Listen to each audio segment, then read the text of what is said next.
möchte dich mal sehen, wenn Kathi mit der ganzen Welt über dein Intimleben plaudert. Erstens, zwischen Kathi und mir ist Schluss. Und zweitens, Daniel und ich, wir sind gut befreundet. Und was hat das mit einem Kocher zu tun? Ein kleiner Campingausflug. Als Clarissa ihren Vater geheiratet hat, war sie noch nicht geschieden. Deswegen hat sie behauptet, ihr Mann Peter Kaufmann sei tot. Wie? Clarissa war nie rechtmäßig mit ihrem Vater verheiratet. Sie ist keine Gräfin von Anstetten.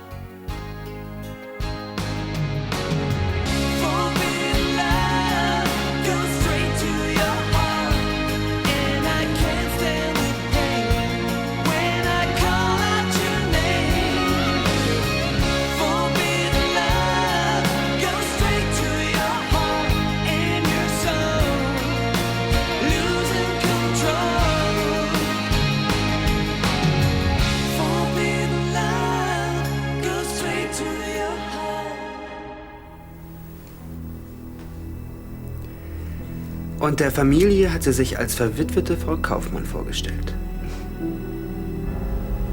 Das ist wirklich ein Ding. Aber Peter Kaufmann war nicht tot. Er hat sie einfach sitzen lassen. Und zwar völlig mittellos. Sprechen Sie weiter. Dann folgte eine kurze Episode mit Arno Brandner, den sie zwar attraktiv fand, der aber kein Geld hatte. Ganz im Gegensatz zu meinem Vater. Richtig. Außerdem, ihr Vater war nicht nur reich, er hatte auch einen Adelstitel. Clarissa eine Bigamistin? Das ist eigentlich zu schön, um wahr zu sein. Können Sie das auch beweisen? Alles, was ich Ihnen erzählt habe, steht hier in diesem Brief. Clarissa hat ihn mir vor Jahren geschrieben. Überzeugen Sie sich selbst. Sie werden sehen, er ist sein Geld wert.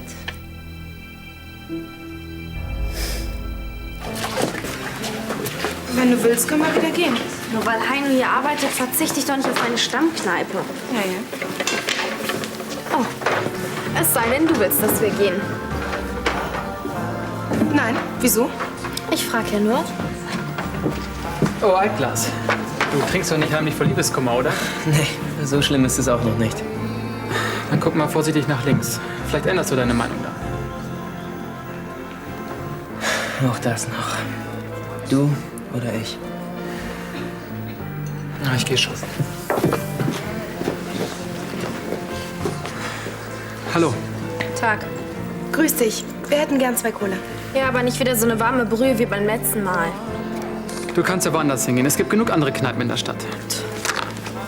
Idiot. Ich habe hier noch nie warme Cola gekriegt. Ich auch nicht, na und? Und? Wie ist die Stimmung?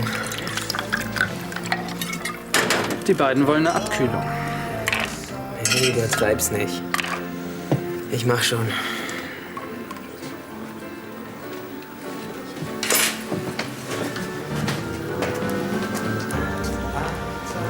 Na? Wie geht's? Gut, danke. Hör mal, ich wollte eine Cola und kein Eiswasser. Ist schon in Ordnung.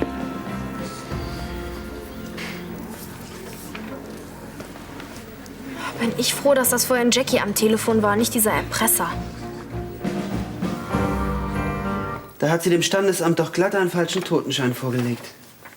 Clarissa muss es ziemlich eilig gehabt haben, meinen Vater zu heiraten. Zumindest so eilig, dass sie nicht jahrelang auf die Scheidung vom ersten Mann warten wollte. Ganz schön unvorsichtig von ihr, so einen Brief überhaupt zu schreiben. Wir waren eben gute Freundinnen. Das hat sich aber schnell geändert, seit Sie erpressen, oder? Seien Sie doch froh, dass wir uns zerstritten haben.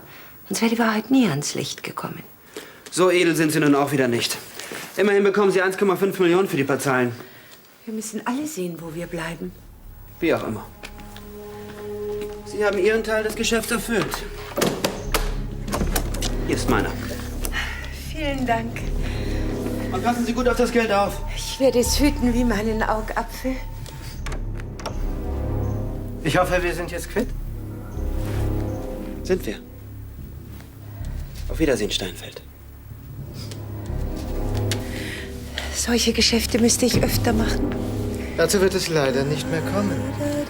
Ein Auftrag Ihrer Freundin Clarissa.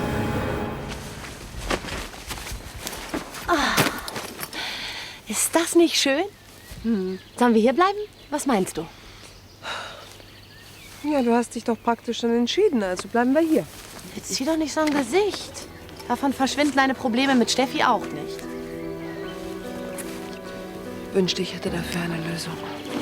Es bringt doch nichts, immer über das Gleiche nachzudenken. Entspann dich doch endlich mal. Wenigstens ist es ruhig hier. Ja. Ach ja, und bitte versprich mir mal für ein paar Stunden nicht über Steffi nachzudenken, ja? Aber ich kann doch nicht so tun, als gäbe es die Probleme zwischen Steffi und mir nicht. Ich kann ja verstehen, dass du unter der Trennung leidest.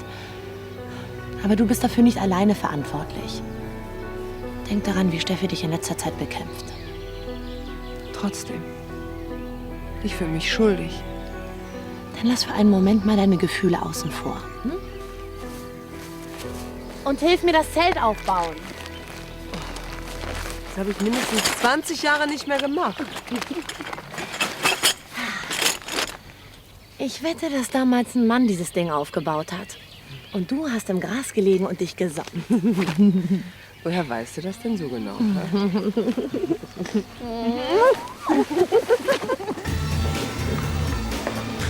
Das mit dem Eis war wohl doch keine so gute Idee. Ist mir egal, ich lasse mich von Kathi nicht blöd anmachen. Wie sind die beiden überhaupt hierher gekommen? Weil sie verrückt nach uns sind. Schön wär's. Obwohl bei dir und Gabriella sehe ich doch noch echte Chancen. Abwarten. Wieso? Sie hat dich vorhin ganz verliebt angeschaut. Aber sie ist immer noch sauer, weil ich mit ihr ins Bett wollte. Erst war sie sauer, weil du nicht mit ihr schlafen wolltest. Und jetzt, wo du wolltest, ist sie auch nicht zufrieden. Frauen sind einfach unberechenbar und verhalten sich total unlogisch. Eine Aussage, die hundertprozentig auch auf Kathi zutrifft. Meinst du wirklich, das wird nichts mehr zwischen euch? Da müsste schon ein Wunder geschehen. Aber sie war doch total verrückt nach dir. Sie hat trotzdem Schluss gemacht. Sie hat mir einfach nicht vertraut, was meinen Walker-Job angeht. Bei euch besteht noch Hoffnung. Doch, du musst dich nur ein bisschen anstrengen. Am liebsten hätte ich Heino seine blöden Eiswürfel in die Hose geschüttet. Aha. Und warum hast du nicht? Weil ich ihm den Triumph nicht gönnen wollte. Komische Logik. Ich lasse mich doch nicht von jedem dahergelaufenen Aushilfskellner provozieren. Nein, natürlich nicht. Auch eine Cola? Ja, aber ohne Eis. Im Übrigen ist dir Daniel auch nicht so egal. Habe ich das jemals behauptet? Warum sprecht ihr euch nicht endlich aus? Du bist doch in ihn verliebt und er in dich. Ja, so einfach ist das eben nicht. Das sagt doch auch niemand. Aber romantische Blicke bringen euch auch nicht weiter. Ich bin mir nicht mal sicher, ob Daniel versteht, was in mir vorgeht. Wie soll er, auch wenn du es ihm nicht sagst? Bisher haben wir uns immer nur missverstanden. Ich habe einfach Schiss, dass wenn ich mit ihm rede, dass wir uns dann wieder streiten. Dann, ja, schreib ihm doch einen Brief und erklär ihm alles. Okay, ich versuch's. Straffer! Was hast du gesagt? Du musst das Seil straffer spannen. Na gut, tu ich doch. Nicht das, das da hinten. Dann sag das doch gleich. Ich doch. So, besser? Ja, Gut. super.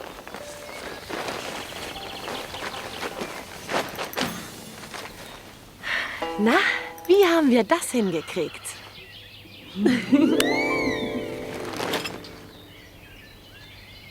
Wie echte Profis. Sag mal, haben wir keine Gebrauchsanweisung? Kannst du Japanisch? Lass mich mal versuchen. Mach aber kein Loch in die Zeltwand, ja? Danke für den guten Rat einer Fachfrau. Los schon. Weißt du was? So, Aha. so wird das nichts. Hey, wir müssen das schaffen, nicht aufgeben. Oder willst du unter freiem Himmel schlafen? Nee, auf Wollen wir wetten, dass Sie noch nie ein Zelt aufgebaut haben? Stadtmenschen eben. Die Dinger können ganz schön widerspenstig sein, was? Ja, Vor allem, wenn man sich so blöd anstellt wie wir. Sollen wir uns das mal ansehen? Ja, oh nein, das wäre eigentlich ganz nett. Dann weiß man wenigstens, zu was Männer nützlich sind. Genau. Bitte.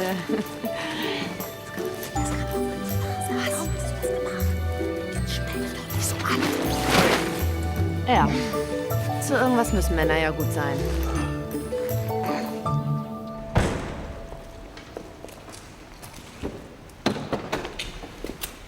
Ich muss dich unbedingt sprechen. Hat das nicht Zeit bis später? Es ist wichtig. Also, mach's kurz. Ja, aber doch nicht hier, zwischen Tür und Angel. Was soll denn die Geheimnistuerei, Henning? Nur sag schon, was du zu sagen hast. Na gut. Dann reden wir heute Abend drüber, ja? Okay. Hallo. Hallo. Was bist denn du so sauer? Ich hatte etwas Wichtiges mit Christoph zu besprechen, aber er fährt lieber mit deiner Mutter durch die Gegend. Was ist denn so wichtig? Das hier. Der erste Nagel zu Clarissas Sarg. Ist sie... Nein, ich habe ihr nur ein starkes Beruhigungsmittel gegeben. Hatte sie vorher Gelegenheit, mit Henning zu sprechen? Das konnte ich zum Glück verhindern, aber es war knapp. Und warum haben Sie mich hergebeten? Ich habe nicht die geringste Absicht zuzusehen, wie Sie... Ich habe vorhin das Vergnügen gehabt, ein wenig mit Frau Weltunner zu plaudern. Was gehen mich Ihre Gespräche an? Ich habe ein paar höchst interessante Dinge erfahren, Frau Kaufmann. Sie sind keine Gräfin. Sie haben sich den Titel unrechtmäßig erschlichen. Ist ja lächerlich. Warum lachen Sie dann nicht? Beweisen Sie es. Sie kennen den Brief, den Sie Ihrer Freundin vor 20 Jahren geschrieben haben, besser als ich. Was wollen Sie von mir? Mich erpressen?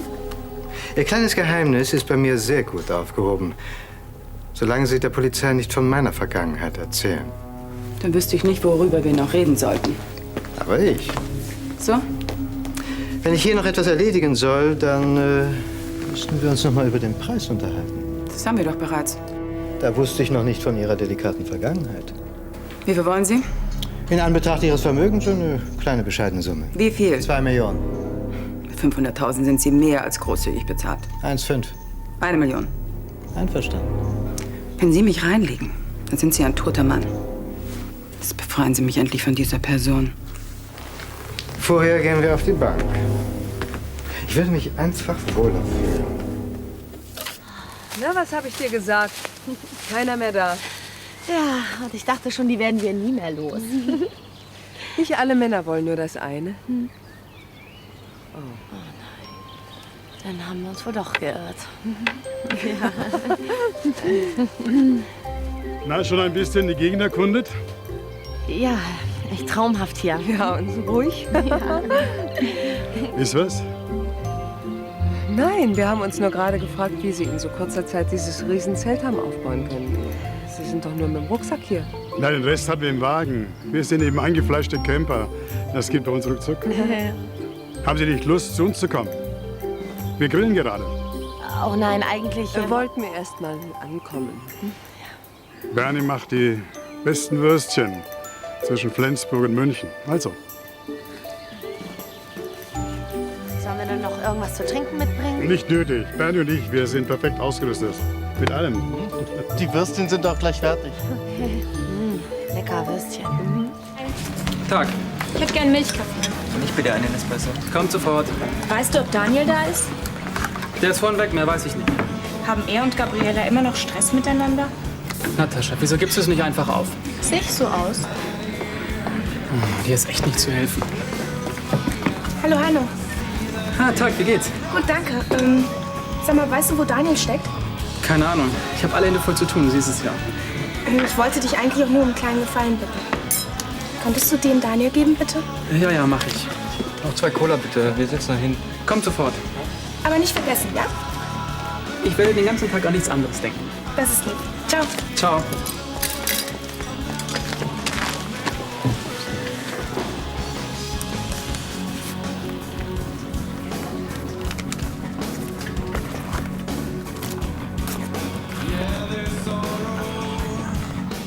Möchtest du noch ein Würstchen? Nee, dann platz ich. Aber waren echt lecker. Ich glaube, jetzt täte uns ein bisschen Bewegung gut. Meint ihr nicht? An was genau dachtest du denn da? Hier Um die Ecke ist ein See.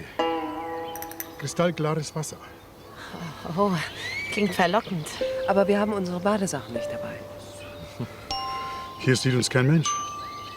Ach ja? Ja, und nass wird man sowieso, ne? Also ich würde gerne verzichten.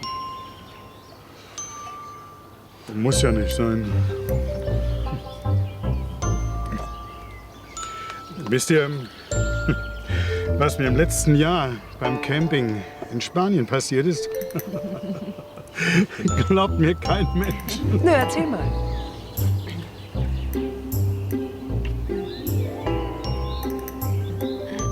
Was ist? Du wolltest doch erzählen. Nichts. Ja, ich glaube auch deine Geschichten interessieren die nicht. Lass uns mal abräumen, den Tisch hier. Ja, okay. Abräumen. Hier ist ja nichts mehr.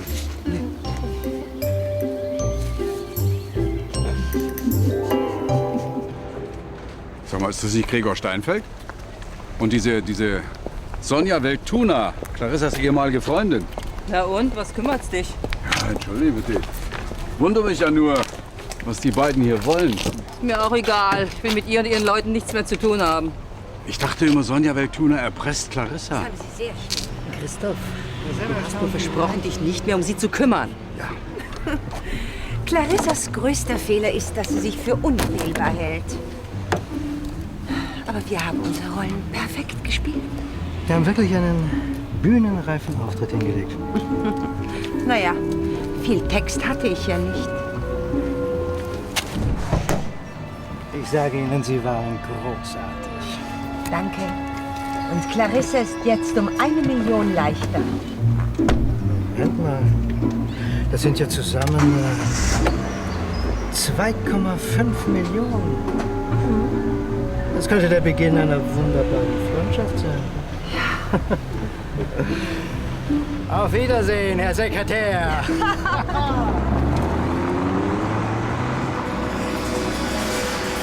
Na, wir fahren jetzt runter zum Fluss. Da sollen noch ein paar ganz dicke Fische sein. Moment. Als kleinen Dank für die Essenseinladung.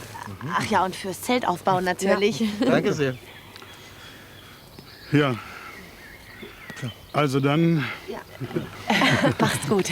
Macht's gut, hä? Ja, ihr auch und viel Spaß noch. Danke. Tschüss. Tschüss.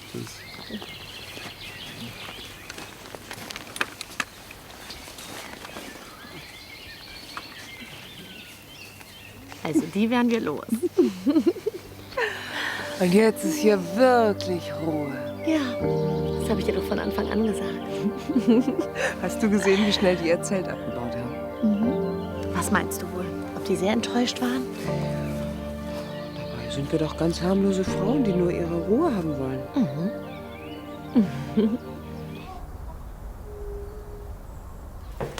Das war wirklich eine gute Idee von dir, noch mal ausreiten zu gehen.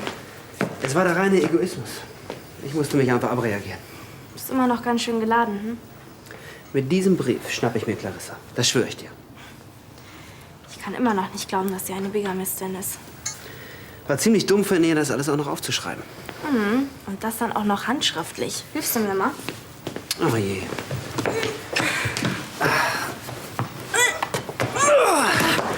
Ich möchte ja gerne wissen, wo Christoph und Barbara bleiben. Ja, die kommen schon irgendwann. Spätestens nach dem Abendessen sind die wieder da. Aber mit diesem Brief tust du Christoph einen Riesengefallen. Ich kann es kaum noch erwarten. Ach, Clarissa. Wir haben gerade von dir gesprochen. Es ist wirklich bedauerlich, dass ihr keine anderen Gesprächsthemen mehr habt. Das könnte sich bald ändern. Das glaube ich auch.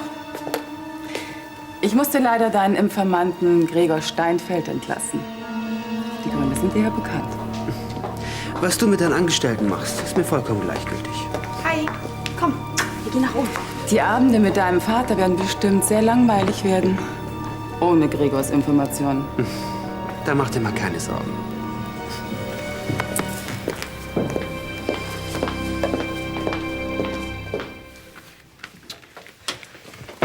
Du hast Daniel also den Brief ins No Limits gebracht. Ja, leider war er nicht da. Deshalb habe ich ihn Heino in die Hand gedrückt. Er will ihm Daniel geben.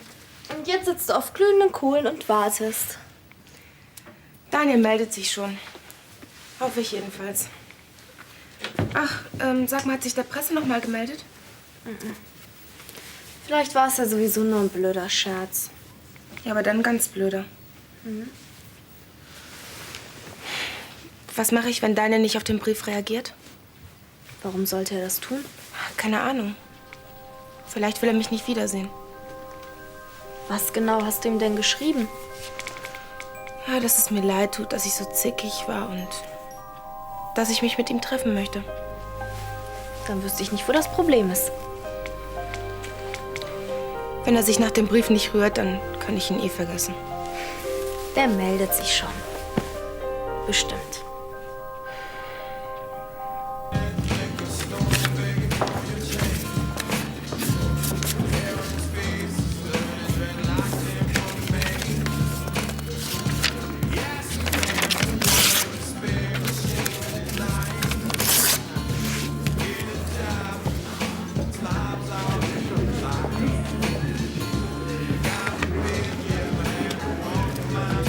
Du bist ja immer noch da. Ich habe noch ein bisschen was für die Uni gemacht. Bringst du mir einen Sekt? Kannst da haben. Danke. Gut, dass du kommst. Hast du mich vermisst? Ich weniger. War Gabriela da? Sie hat einen Brief für dich dagelassen.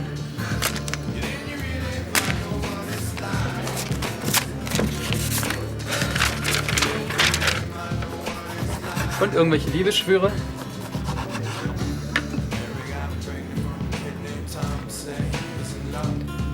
Oh oh. Sie meinte, ich wäre ein billiger Aufreißer. Und sie hat Schluss gemacht. Einfach so.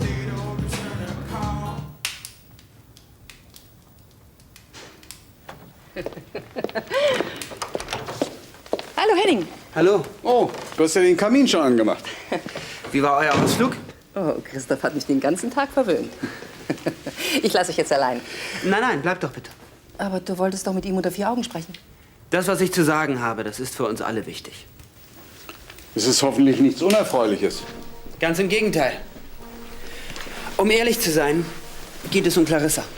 Henning, du weißt, dass ich davon nichts mehr wissen will. Dann lies diesen Brief. Vielleicht änderst du deine Meinung. Clarissa hatte also recht. Womit? Dass ihr hinter meinem Rücken weitermacht. Bevor du dich aufregst, lies ihn doch erst mal. Gib mir den Brief. Das ist, als ob man gegen Wände redet. Nun beruhige dich doch, es ist doch nichts passiert. Ein für alle Mal. Ich will diese Intrigen nicht mehr, diese Gegenintrigen. Du hast ja recht. Habt ihr mich verstanden? Ja. Dann ist ja gut.